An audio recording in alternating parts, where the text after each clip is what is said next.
اعوذ باللہ من الشیطان الرجیم بسم اللہ الرحمن الرحیم۔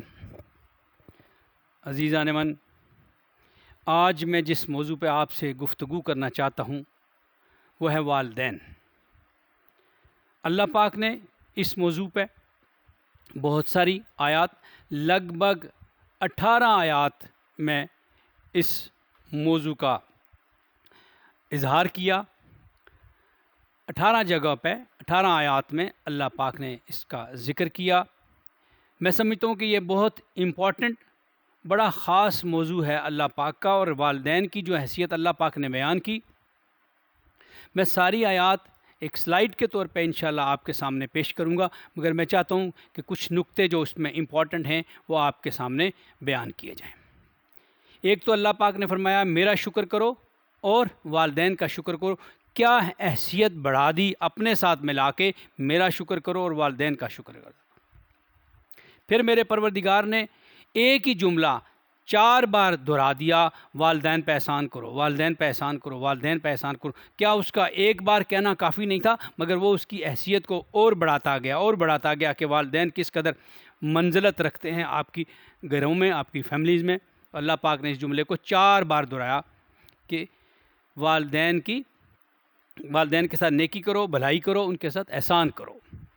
سورہ بقرہ کی آیت نمبر ہے 83، اور پھر سورہ نساء میں آیت نمبر 36 میں، اور اسی طرح بنی اسرائیل کی آیت نمبر 23 میں اللہ پاک نے یہ جملہ دہرایا ہے کہ والدین پہ احسان کرو۔ احسان کا لفظ ایک وسیع معنی رکھتا ہے، مگر آج میں اس پہ زیادہ بات نہیں کروں گا۔ 4 بار فرمایا ہے تو اس کا مطلب ہے اس کے اندر کچھ خاص احکامات اللہ نے جاری کیے ہیں۔ آج میں کچھ اور نقطوں کو آپ کے سامنے اجاگر کرنا چاہتا ہوں۔ پہلا نقطہ تو یہ ہے کہ اللہ پاک فرما رہے ہیں کہ جو آپ کے پاس دولت ہے، جو مال ہے، اس کا ٹاپ آف دی لسٹ جو حقدار ہے وہ آپ کے والدین ہیں۔ یہ ہے سورہ بقرہ کی آیت کا نمبر 180 کہ جب تم کوئی مال چھوڑ جاؤ تو وصیت کرو تو اس میں والدین اور رشتہ داروں کے لیے اچھی وصیت کر کے جاؤ۔ دوسری بار، اپنی نیک کمائی میں سے جو کچھ خرچ کرنا چاہتے ہو تو سب سے پہلے حقدار آپ کے والدین ہیں۔ یہ سورہ بقرہ کی آیت نمبر 215 میں اللہ پاک نے فرمایا کہ جو مال آپ کے پاس ہے، خرچ کرنا چاہتے ہو تو ٹاپ آف دی لسٹ آپ کے والدین اس کے حقدار ہیں۔ اس کا مطلب ہے جو مال آپ کا ہے تو والدین اس کے بہترین اور ٹاپ آف دی لسٹ حقدار ہیں۔ اس کے بعد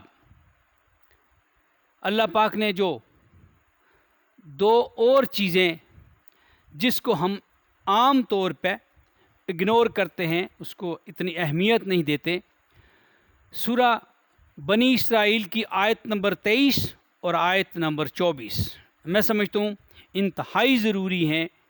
ہر بچے کو یہ آیات ازبر ہونی چاہیے۔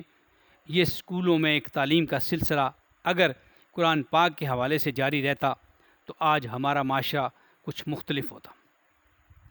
2 چیزوں کو بڑے زور دے کے میرے پروردگار نے کہ جب آپ والدین سے گفتگو کرنا چاہیں، یہ گفتگو کرنے لگیں، بڑے ادب سے، بڑے معروف انداز میں، بڑے محبت بڑے انداز میں آپ ان سے گفتگو کریں۔ اور پھر ایک آخری نقطہ جو یہاں میں بیان کرنا چاہتا ہوں، جب آپ والدین کے سامنے کھڑے ہوں تو عاجزی سے کندھے جھکا کے ان کے سامنے کھڑے ہوں۔ عزیزان من، اگر اس نقطے پہ غور کیا جائے تو آپ اندازہ کریں کہ ہم معاشرے میں کس قدر اس اللہ کے حکم کی حکمدولی کرتے ہیں۔ والدین کے سامنے گفتگو کرنی ہو تو بڑے مؤدب انداز میں، اور اگر کھڑے ہوں تو کندھے جھکا کر۔ انگلش میں اس کا ترجمہ ہوا ہے lower your arms when you talk to them۔ تو یہ حیثیت ہے ہمارے والدین کی۔ لگ بھگ پھر بتا دوں 18 سے 20 بار اللہ پاک نے والدین کی حیثیت کو اجاگر کرنے کے لیے آیات بھیجی ہیں، اپنے احکامات بھیجے ہیں۔ اللہ آپ کا حامی و ناصر ہو۔